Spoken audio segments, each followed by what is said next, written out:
Delhi railway സ്റ്റേഷനിൽ തിക്കിലും തിരക്കിലും പെട്ട് 18 മരണം, 50ഓളം പേർക്ക് ഗുരുതരമായി പരിക്കേറ്റു. സംഭവത്തിൽ റെയിൽവേ നഷ്ടപരിഹാരം പ്രഖ്യാപിച്ചു. അപകടത്തിൽ ഒരുതല അന്വേഷണവും പ്രഖ്യാപിച്ചിട്ടുണ്ട്. പ്രധാനമന്ത്രി നരേന്ദ്രമോദിയും രാഷ്ട്രപതി ദ്രൗപദി മുർമുവും അടക്കമുള്ളവർ അപകടത്തിൽ ദുഃഖം രേഖപ്പെടുത്തി. ഇവരുമായി ഗൗതം അനന്തനാരായണൻ ചേരുകയാണ്. ഗൗതം, ഉന്നതല അന്വേഷണം പ്രഖ്യാപിച്ചിരിക്കുകയാണ്. ഒപ്പം പരിക്കേറ്റവരുടെ ആരോഗ്യനില എങ്ങനെയാണ്? ഒപ്പം ഏറ്റവും ഒടുവിൽ നമുക്ക് ലഭ്യമാകുന്ന മറ്റു വിശദാംശങ്ങൾ കൂടി.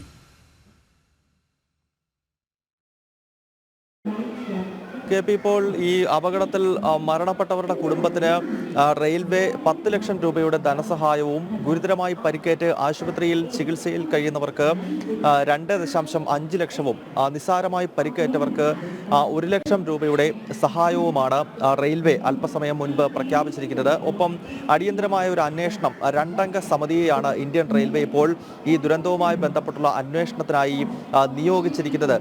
ഈ സംഭവം നടക്കുന്നത് ഞാൻ നിൽക്കുന്ന ഈ ന്യൂഡൽഹി റെയിൽവേ സ്റ്റേഷനിലെ 14-ാം നമ്പർ പ്ലാറ്റ്ഫോമിലാണ്.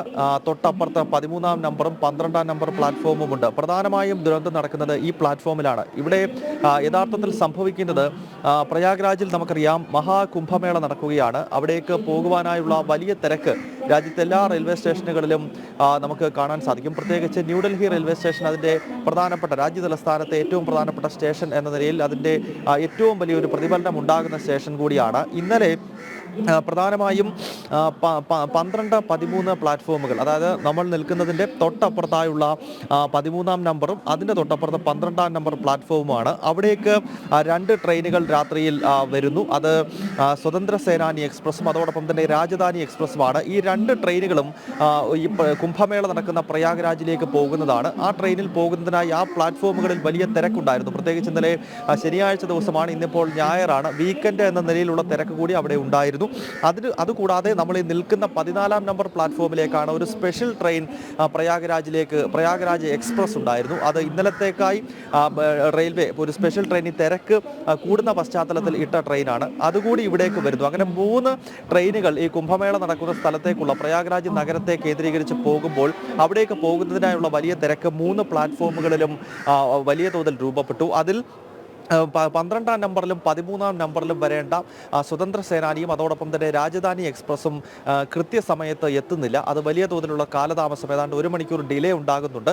അതോടൊപ്പം ഈ പ്ലാറ്റ്ഫോമിലേക്ക് എത്തേണ്ട ട്രെയിൻ, അത് ഈ 14-ാം നമ്പർ പ്ലാറ്റ്ഫോമിലേക്ക് എത്തേണ്ട ട്രെയിനും കുറച്ച് വൈകുന്നു. അങ്ങനെ വലിയ തിരക്ക് ഈ 3 പ്ലാറ്റ്ഫോമുകളിൽ രൂപപ്പെടുന്നതിനിടയിൽ 12-ാം നമ്പറിൽ എത്തേണ്ടിയിരുന്ന ഒരു ട്രെയിൻ 16-ാം നമ്പർ പ്ലാറ്റ്ഫോമിലേക്ക് എത്തുന്നു. അതിൻ്റെ ഷെഡ്യൂൾ മാറ്റുന്നു. ഇങ്ങനെ പലതരത്തിലുള്ള ഒരു ആശയക്കുഴപ്പം ഈ പ്ലാറ്റ്ഫോം. ഗൗതം, ഇവിടെ ഈ പ്ലാറ്റ്ഫോം മാറിയ ഒരു സ്ഥിതിവിശേഷം, ഇവിടെ സാങ്കേതികമായിട്ട് അല്ലെങ്കിൽ ആശയവിനിമയവുമായി ബന്ധപ്പെട്ട് ഏതെങ്കിലും തരത്തിലുള്ള അപാകത ഉണ്ടായിട്ടുണ്ട് എന്നുള്ള ഒരു സംശയമാണോ ഈ പ്രാഥമികമായി വിലയിരുത്തപ്പെടുന്നത്? ഒരുതല അന്വേഷണം പ്രഖ്യാപിച്ചിട്ടുണ്ടെങ്കിലും അവിടെ എത്തിയ യാത്രക്കാരും അല്ലെങ്കിൽ ഉദ്യോഗസ്ഥരും പങ്കുവെക്കുന്നത് അത്തരത്തിലുള്ള ഒരു നിഗമനം തന്നെയാണോ?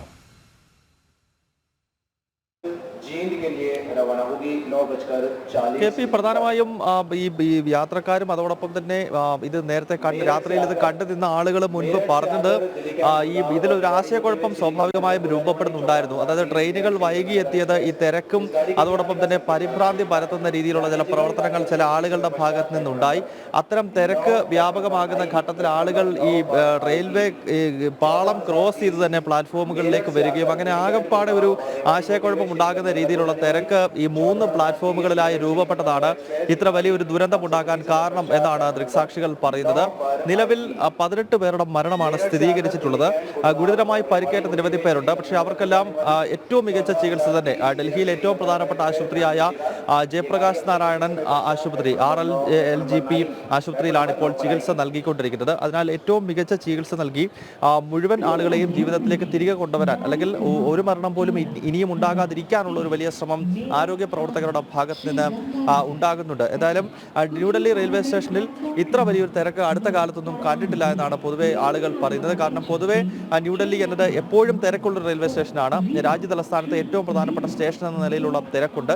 പക്ഷേ ഇന്നലത്തെ ദിവസം ഈ മഹാകുംഭമേളയുമായി ബന്ധപ്പെട്ട് ആയിരക്കണക്കിന് ആളുകൾ ഈ സ്റ്റേഷനിലേക്ക് എത്തുന്ന ഒരു സാഹചര്യത്തിൽ നിയന്ത്രണാതീതമാകുന്ന രീതിയിലുള്ള തിരക്ക് ഉണ്ടായി. ഒപ്പം പല ആളുകൾ പറഞ്ഞാൽ കേൾക്കുന്നുണ്ടായിരുന്നില്ല. അതായത് ഇത്രത്തോളം ആൾ വരുന്ന സാഹചര്യത്തിൽ അഡീഷണൽ റെയിൽവേ പോലീസിനെയും മറ്റും ഇവിടെ നിയോഗിച്ചതാണ്. പക്ഷെ അവർ പറയുന്നത് ഒന്നും തന്നെ കേൾക്കാതെ ആളുകൾ ഈ പാളങ്ങൾ കടന്ന് ക്രോസ് ചെയ്യുകയും മുകളിലൂടെ ചാടി വരികയും ഒക്കെ ചെയ്തത് വലിയ തോതിലുള്ള തിരക്കിന് കാരണമായി. ഇതിൽ കൂടുതൽ മരണപ്പെട്ടിരിക്കുന്ന സ്ത്രീകളാണ്. 11 പേർ സ്ത്രീകളാണ് ഈ 18 പേരിൽ മരിച്ചിരിക്കുന്നത്. 3 പേർ കുട്ടികളാണ്. ഒപ്പം സംസ്ഥാനത്ത് നിന്ന് നോക്കിക്കഴിഞ്ഞാൽ ബീഹാറിൽ നിന്നാണ് ഏറ്റവും കൂടുതൽ മരണമുണ്ടായിരിക്കുന്നത്. മരണപ്പെട്ടവരിൽ 9 പേർ ബീഹാർ സ്വദേശികളും 8 പേർ ഡൽഹി സ്വദേശികളുമാണ്. ഒപ്പം ഹരിയാന, ഉത്തർപ്രദേശ് പോലുള്ള സംസ്ഥാനങ്ങളിൽ നിന്നുള്ള ആളുകളും ഇന്ന് ഈ ദുരന്തത്തിൽ മരണപ്പെട്ടവരിലുണ്ട് എന്ന് തന്നെയാണ് മനസ്സിലാക്കാൻ കഴിയുന്നത്.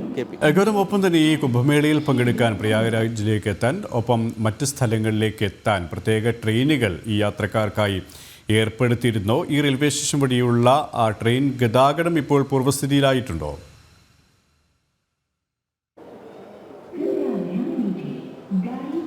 ഇപ്പോൾ ന്യൂഡൽഹി റെയിൽവേ സ്റ്റേഷന്റെ പ്രവർത്തനം പൂർവ്വസ്ഥിതിയിൽ തന്നെ ആയിട്ടുണ്ട്. നമുക്ക് കാണാൻ സാധിക്കും, ദൃശ്യങ്ങളിൽ കാണാം. മറ്റ് പ്ലാറ്റ്ഫോമുകളിലും അതോടൊപ്പം തന്നെ ഞാൻ നിൽക്കുന്ന പ്ലാറ്റ്ഫോമുകളിലൂടെയും ട്രെയിനുകൾ ഓടി തുടങ്ങിയിട്ടുണ്ട്. ഇന്നലെ ദുരന്തം നടന്ന ഒരു സ്ഥലം എന്ന നിലയിലുള്ള ഇതെല്ലാം പൂർണ്ണമായിട്ട് തന്നെ മാറ്റി. അതായത് രാവിലെ നമുക്കിവിടെ കാണാൻ സാധിക്കും, അല്ലെങ്കിൽ ഇന്നലെ രാത്രിയിലത്തെ ദൃശ്യങ്ങൾ നമ്മൾ സ്ക്രീനിൽ കാണിക്കുന്നുണ്ട്. മുഴുവൻ ചെരുപ്പുകളും അതോടൊപ്പം തന്നെ ദുരന്തം നടന്നതിൻ്റെതായ ബാക്കിപത്രമായിട്ടുള്ള ബാഗുകൾ, വസ്ത്രങ്ങൾ അതെല്ലാം നിറഞ്ഞ് ആകെപ്പാടെ പരിഭ്രാന്തി ഉണ്ടാകുന്ന, കാണുന്നവർക്ക് തന്നെ വലിയ തോതിൽ ഞെട്ടലുണ്ടാകുന്ന രീതിയിലുള്ള ദൃശ്യങ്ങളായിരുന്നു. ഇന്ന് പുലർച്ചെ വരെയെങ്കിൽ ഇന്നിപ്പോൾ വീണ്ടും പൂർവ്വസ്ഥിതിയിലേക്ക് റെയിൽവേ സ്റ്റേഷൻ മാറുകയാണ്. പൂർണ്ണമായി തന്നെ എല്ലാം ശുചീകരിച്ചിട്ടുണ്ട്.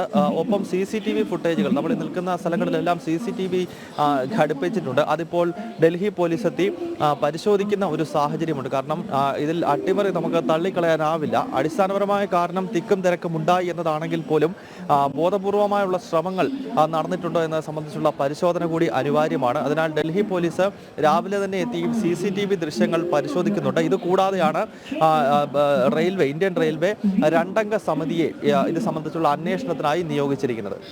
ശരി, ഡൽഹി റെയിൽവേ സ്റ്റേഷനിലും ഗൗതം അനന്തനാരായണനാണ് വിശദാംശങ്ങൾ നൽകിയത്.